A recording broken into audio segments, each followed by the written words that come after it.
So in today's video, I wanted to talk about a concept that a lot of my favorite improvisers use, and I'm sure a bunch of your favorite improvisers do.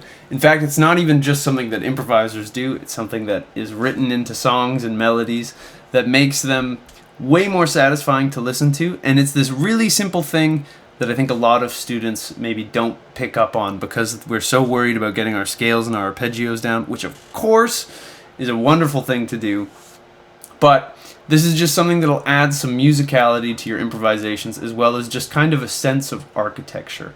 And what this is it's the use of motifs.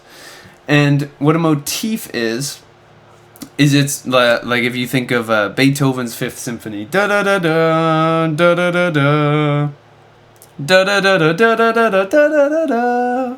Excuse my terrible singing, but what that is it's a motif that he's moving around and shifting through the harmony of a song, and it's something that makes it really satisfying for a listener to listen to, and something it's just a great technique to get more out of an idea, because I find a lot of people when they start improvising will have a lot of good ideas, but I always joke and describe it as they throw them off of a cliff, which is where, say we're improvising, say it's in A minor, because for some reason every guitarist's favorite key when they start out is A minor. So say I'm soloing over,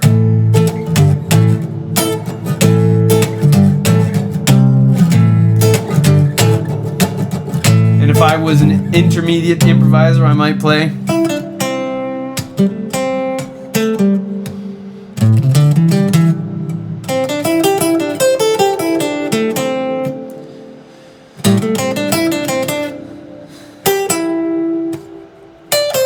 So that's my idea of kind of it's again, nothing I played was bad, it's just kind of all over the place.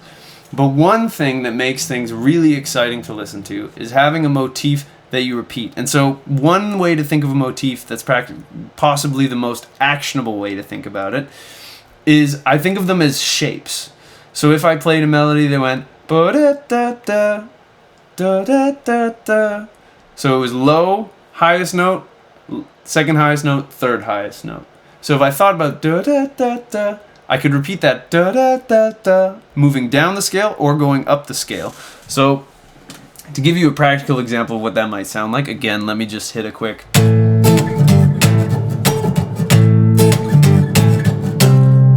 So this is what I'm soloing over, let's say.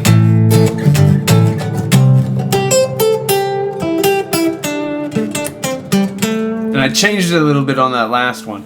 But that idea already is more interesting than most of what I played before, because you can follow it and it gives it a sense of structure. Now, if I didn't want to beat you over the head with it right away, maybe I come over that same backing track. And let's say I start out with a couple little lines.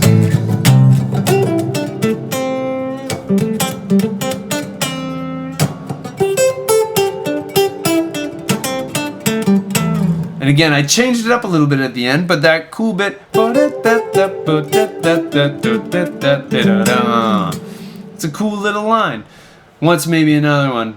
Like, let's say I go, I'll just see if you can pick up on it. I won't tell you what I'm gonna do first.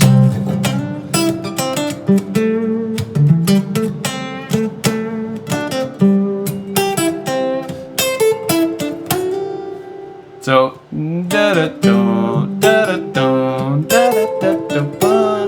and what I'm doing here is not actually revolutionary in terms of like what you need to think in your brain. Literally all I'm thinking about there is the general architecture of the idea, or the shape of my little motif, and I'm just moving it from notes in the scale. So I did I'm not worried about notes. The intervals between all of them aren't the same. It's just that general idea of lower note, highest note, then the next note. So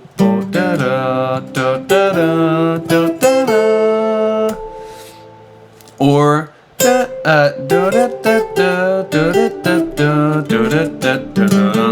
or whatever it is.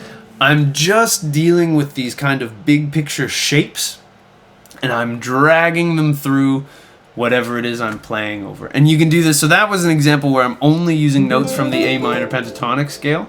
this works. You could do, like, let's say I'm being fancy and I play the full minor scale, and let's say I have that same thing. This is just playing it once to get it in your head.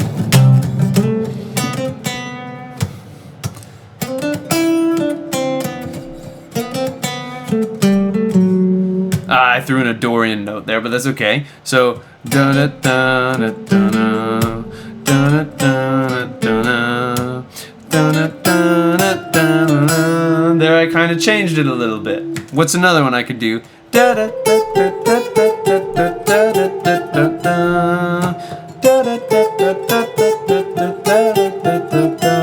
And again, I'm not worried about specific intervals and everything matching 100% perfectly. I just want da da da da da da da da da da da. It's the shape that I'm looking after when I do this.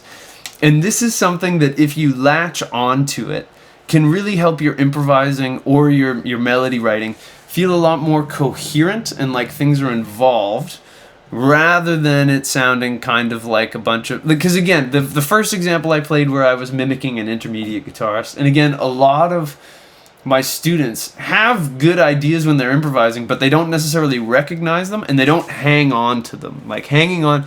If you think of that Beethoven symphony again, it's one of the most famous pieces of music ever composed.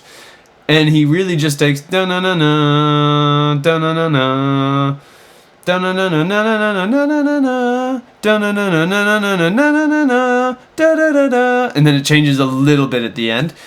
But he milks that nugget for a large portion of that symphony, right? So sometimes people feel like they need to constantly be coming up with new things. But this is just something that I see in a lot of my students. And again, I used to be like this too, where you're almost a motor mouth, you know? You don't want to play guitar like I teach the guitar and talk on YouTube, where I'm just go, go, go, go, go, go, go, go, go. You want to have some structure and you want to have some repeating bits so that it feels like a cohesive whole, rather than someone just kind of playing notes that, again, no matter how good the notes are, it can sometimes feel like you're just, you know, playing notes at someone. And that's something that we generally want to try to avoid. So if you found this video useful, I'd really appreciate it if you could like and subscribe. It really helps me out more than you could know. If you want to take a guitar lesson with me, there's a link to that down in the description below as well. I'd love to work with you on whatever's troubling you on the guitar, and I've been working with a bunch of you guys from YouTube lately, and it's been super fun to connect with people all over the world. If you want to support me in the free educational content that I put out on this channel, you can subscribe to my Patreon, link to that in the description as well. All of my patrons get early access to videos, as well as some cool behind-the-scenes sneak peeks and just stuff that I don't post on my channel. It's a wonderful community of guitar nerds and guitar players, so I'd love to see you over there. Another great way to support me is to purchase either my ebook, Scales and Arpeggios for the Modern Guitarist, full of scale diagrams and arpeggio diagrams, or my course all about triads on the guitar and multiple ways to practice them and use them. Links to that are available down in the description as well. And last but not least, I've got new videos coming out every single week, so I hope I'll see you in the next one, and until I do, I'll wish you a wonderful day, and I hope you have some fun playing the guitar. Thanks.